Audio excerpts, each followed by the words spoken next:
everybody, it's Mariana with Three Peaks Classroom. Welcome and hello. If you are brand new here, I am Mariana and I am currently an English as an additional language instructor at my school, but I'm formerly a grade 3 and grade 4 teacher as well, and a survivor of online teaching during the pandemic.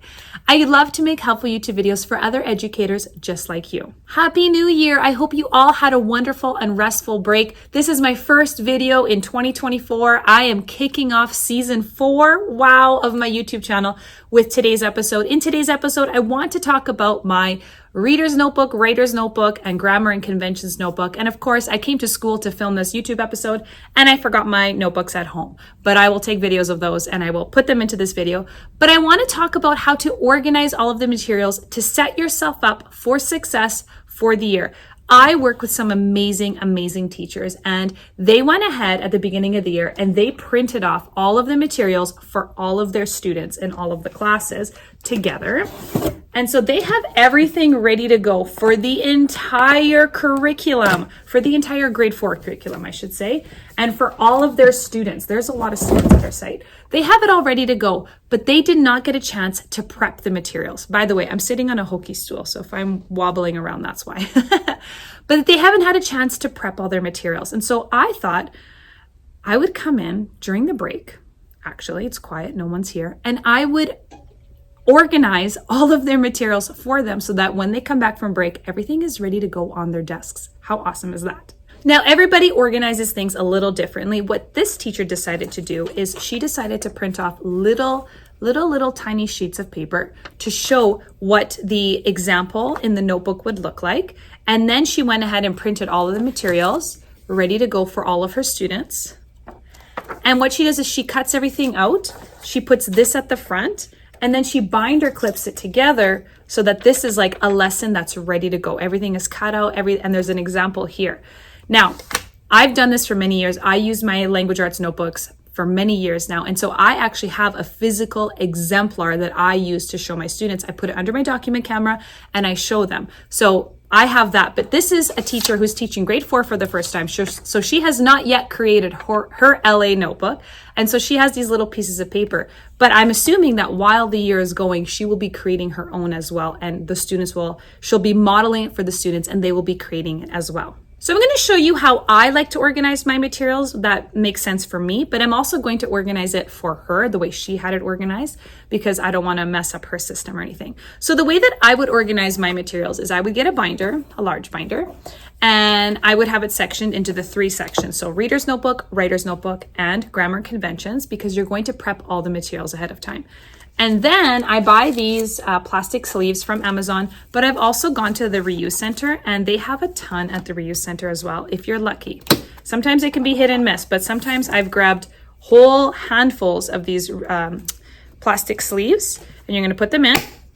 And what you're going to do now is as you prep the materials, you're gonna put them inside each of the slips, inside each of the plastic sleeves. And then every time you do a lesson, you just go to that sleeve, you take out the materials. And here's the best part. If you have any extra materials at the end of a lesson, instead of just recycling them, you can take those materials and put them back in the sleeve so that next year, when you teach this lesson again, you have those extra slips of paper and it'll save you a little bit on the printing as well. So that's how I like to set up my materials for my language arts notebook. Now she likes to do it, like I mentioned, where she has a little piece of paper at the front with the materials and she binder clips it together.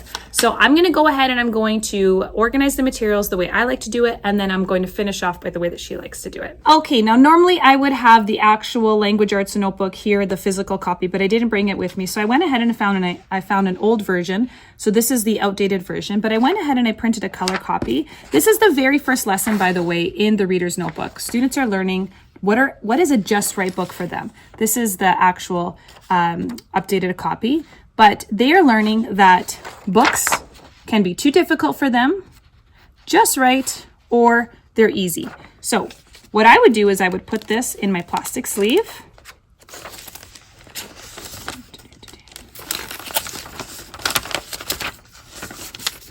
So this is the very first lesson, and I'm going to put all of the materials in behind. That's what I would need to teach this lesson. And so I have it right here. I'm going to go ahead and I'm going to cut all the materials so that I can put it behind.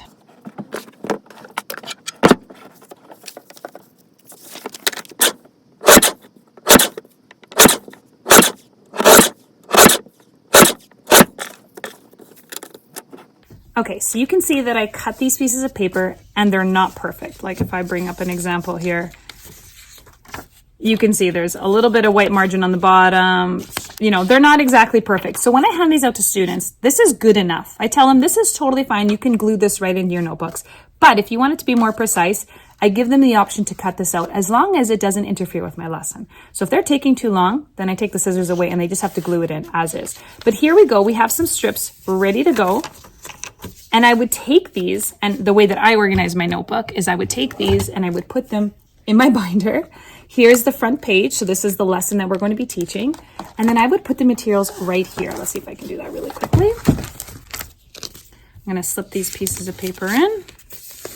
Boom, right there. So now I have the headers ready to go for the lesson. So when it comes time to teach this lesson, I just go to the back and I pick up all of those headers. And what I also like to do is I like to have a copy of this, just a standard sheet, and I like to include it as well behind the exemplar so that if I run out mid-lesson, I don't have to go back into my document on the computer. Let me just tuck this in 1 second. There we go. So that if I have to really quickly go and make a photocopy, I have a photocopiable page in my notes as well. So this is the lesson. These are the papers already ready to go. And then here is an example in case I need to make an extra photocopy. So those are the titles. And now we're going to go ahead and we're going to cut out the little figures. Okay, so here you see I have my little figurines and I'm just going to cut them out. I'm not going to do a very detailed job. I'm literally just going to chop them up. So here we go.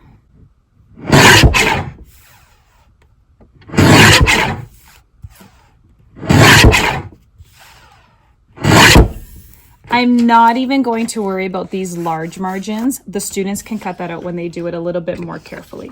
So I'm going to line these up. Make sure I line it on the straight edge. And here we go. 1, 2, 3. Perfect. So now I've cut these out. And when I hand these out to students, I tell them to bubble cut, which means they just go around very generally. Here, I'll even show you guys what that means. So bubble cut looks like this. It does not need to be perfect. It just needs to be good enough to save us some time.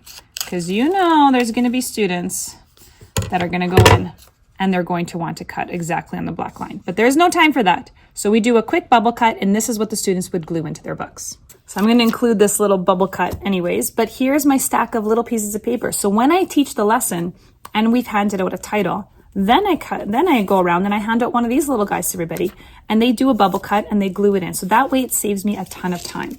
So I'm going to put these into my materials right next to my titles. There we go. So they're all there, ready to go. I have my titles and I have my little figurines. There's one more piece that I did not cut out yet. So I have a full page of stop signs. Now this looks different than what's in the document, and that's because we went ahead and we arranged this so that we could print out the exact number that we needed for the students in both of these classes. So we're going to go ahead and we're going to cut these up. Now the table that I'm cutting on is actually quite wobbly, so it makes the video wobbly. And I don't sweat the small stuff, so if I cut off a piece of the diagram, I'm not going to cry tears over it. Okay, so I cut all the extra margins. Now to save me some space, I'm going to do this. Boom. Boom. There we go. Using a paper cutter, by the way, saves you tons of time. Okay, so now all of the stop signs have been cut up, and now we're going to just take a stack and we're going to individually cut them. Boom, boom, boom. Those ones are done.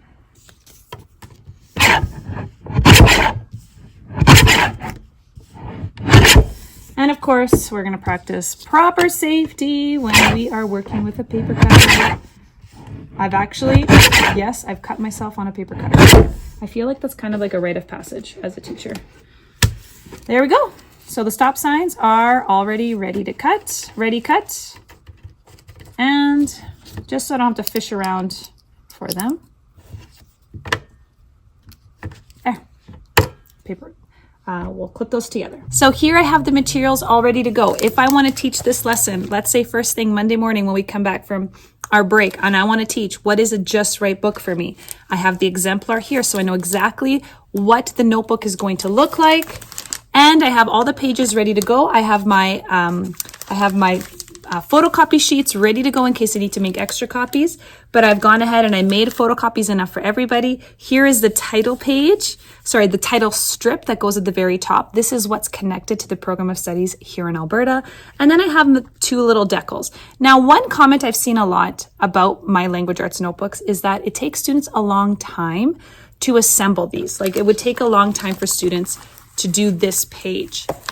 And the way that I approach it in my classroom is this is a whole lesson. Like Monday morning, it would take me 30 to 40 minutes to do this lesson, but this is the foundational lesson for my students. We are talking about what is a Just Right book, and we are spending time, and I'm modeling for them. If I pick up a book and my reading sounds really bumpy, there are lots of words that I don't know, I need to stop. This book is too hard for me. I am not going to understand what's going on in this book.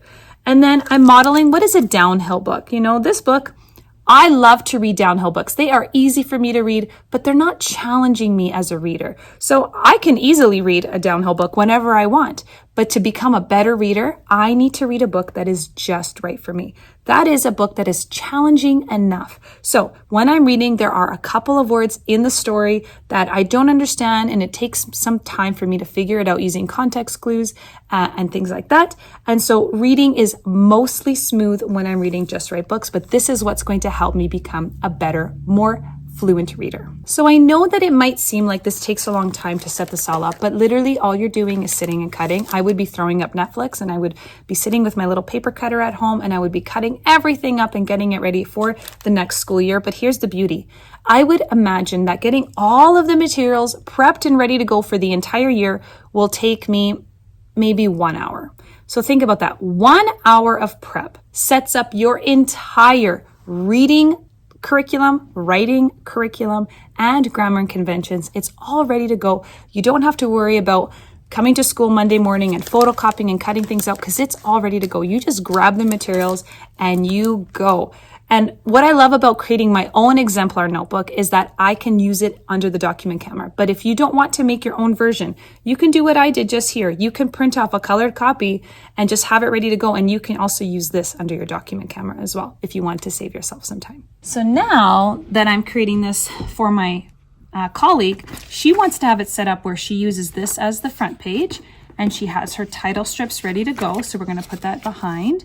She has her little figurines as well ready to go behind. And this is all of the stop signs. We don't need all of them because this is for 2 classes. So we're going to take a handful here. And then we're going to binder clip those together. There we go. Can I grab them all? There we go, binder clip those together. And so she likes to have this in a pile ready to go so she can really quickly see at a glance that this is what the exemplar notebook looks like, what the page looks like, and here are all the materials ready to go. And now we can work on the next lesson. And the next lesson is making connections. So here she has the making connections page ready to go. Here's the title strip. And then here are all of the images that she needs in order to prep this lesson. When I get home, I will show you what my actual reading and writing and grammar conventions notebooks looks like, and I will show you why these notebooks are so important to me. Ta-da! I'm back home now. So really quickly, I just wanted to show you what my language arts notebook looks like for those of you that are new to my channel. I do have a product in my TPT shop where it is all of the language arts outcomes for grades 3, and I have a separate one for grade 4. All of the language arts outcomes for reading, writing, and grammar and conventions, all in a tidy notebook so that you know that you have covered all of those outcomes for the entire year. So if you open up the language arts notebooks, I have it separated with reading notebook section, writing notebook section, and grammar and conventions. So remember that lesson that we were cutting up today at school? We were cutting the pieces for it. This is that lesson in the notebook. So Just Right books. This is the very, very, very first lesson that I teach to my grade 4 students in class.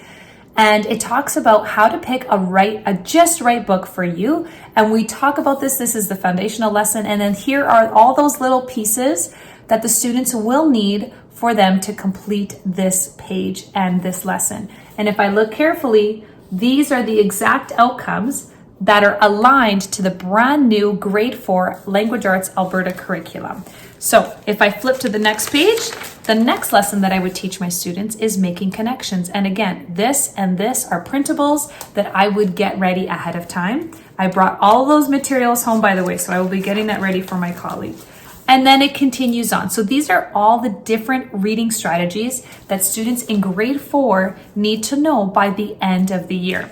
And then same thing for writer's notebook and grammar and conventions. Let's see if I can find a cover for it. So then I have the writing notebook. And if I flip open to the very first page, recognizing that students are authors. And these are all the lessons that students need to know to become better writers. These are basically skills and strategies that they have in their notebooks that they can reference all year long to help them to become better writers in the classroom. So if you are looking for my grade 3 or my grade 4 language arts notebooks, I will link them down below in my TPT shop. You can find them.